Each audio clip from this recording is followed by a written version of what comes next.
Hey everyone, and welcome back to The Explainer. Today we are jumping right into lesson 41 of our language journey, and we've got a very specific, literally absolutely crucial goal for today, expanding that conversational Hindi vocabulary of yours.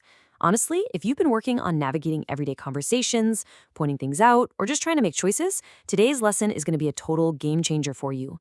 We're going to completely master exactly how to ask the question, which in Hindi.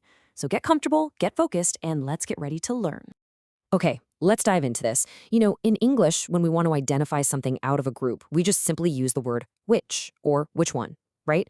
It's incredibly straightforward. You can say which car, which books, or which person, and the word which literally never changes. It's totally a one-size-fits-all word. But in Hindi? Well, as you're about to see, the rules of the game are a bit different. In Hindi, the word for which is kind of a shapeshifter. It directly depends on two vital pieces of information about the object you're asking about. Its gender, meaning whether it's masculine or feminine, and its plurality, meaning is there just one or are there multiple? To really grasp this, we've got to look at the root of the word. It's like a giant puzzle, and the base piece we're working with is kaun. But kaun rarely works completely alone in this context. It needs a little help, a suffix. I want you to anchor this core rule in your mind right now. The suffix we attach to kaun changes based entirely on the object we're asking about. If the object is masculine and singular, we use kaun sa. If the object is feminine, and here's a wonderful little shortcut for you, whether it's singular or plural, we use kaun si. And finally, if the object is masculine and plural, we use kaun se. I know it might seem like a lot right now, but don't worry. We're going to break each of these down step by step. Section 1. Masculine singular. Kaun sa? Let's see how this builds. Starting with the default masculine singular form, we're focusing on kaun sa, ending with that distinct open ah sound. Picture this. We're hanging out at a cafe, and there are, several phones sitting on the table. We want to ask our friend, let's call him Rahul, which phone belongs to him.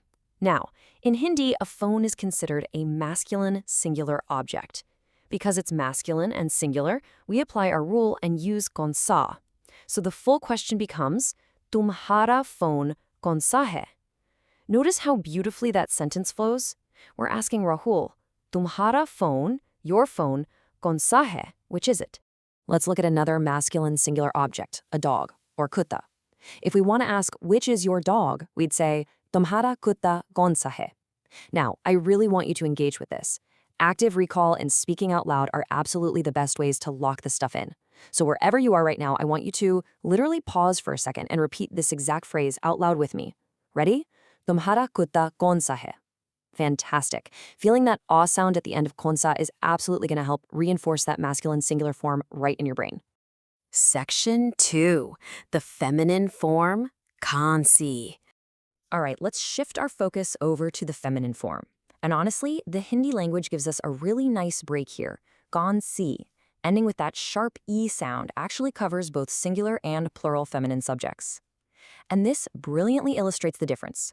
We have our masculine example from earlier, the Mar phone kaun sa hai. But what if we ask a friend, maybe Anna, about her cat? Cat, or Billy, is feminine. Notice two things happen here. First, the Mara becomes Tamari to match the feminine cat, and our target word, kaun sa, shifts to the feminine kaun si.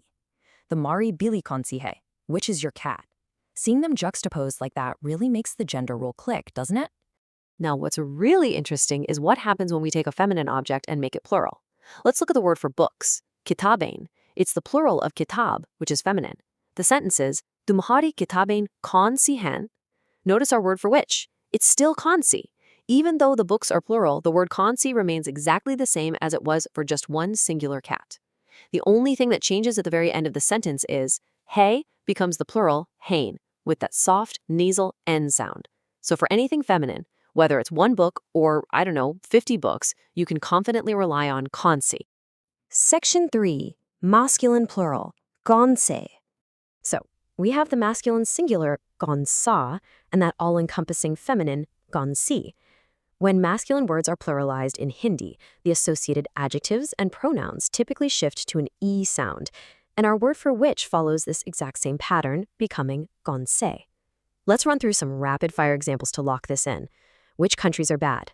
Country, or dish, is masculine, and here we're talking about multiple countries, so we use kaun se. Kaun se dish bura hai. And what about which dogs are good? We know from earlier that a dog is masculine.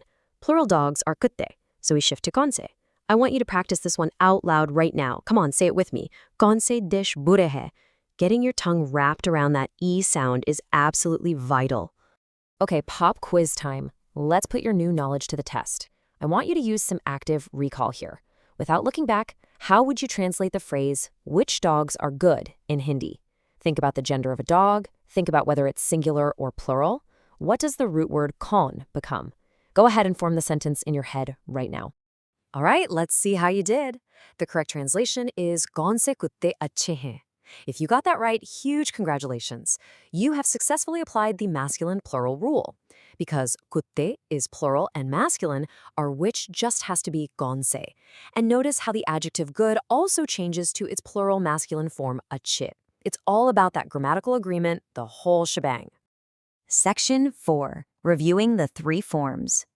Wow, you have absorbed a lot of excellent grammatical structure today. So the crucial point is neatly summarized by just cross-referencing gender and plurality. If you are ever in doubt, just remember these intersections. Masculine singular, kansa. Masculine plural, kanse. And the absolute lifesaver, feminine singular or plural, it is always kansi. This right here is your permanent mental anchor for navigating choices in Hindi. As we wrap up today's explainer, I really want to leave you with a final, provocative thought. A little challenge for you to take out into the real world. We discussed the plural form of books earlier, but let's test your fundamental understanding. If the word for book, kitab, is feminine, how would you ask the simple question, which book? Think back to our intersections. Think about the sound associated with feminine words. Apply that to the root kaun, and you've got it. Keep practicing, keep speaking out loud, and most importantly, enjoy using your new vocabulary. Until next time, happy learning.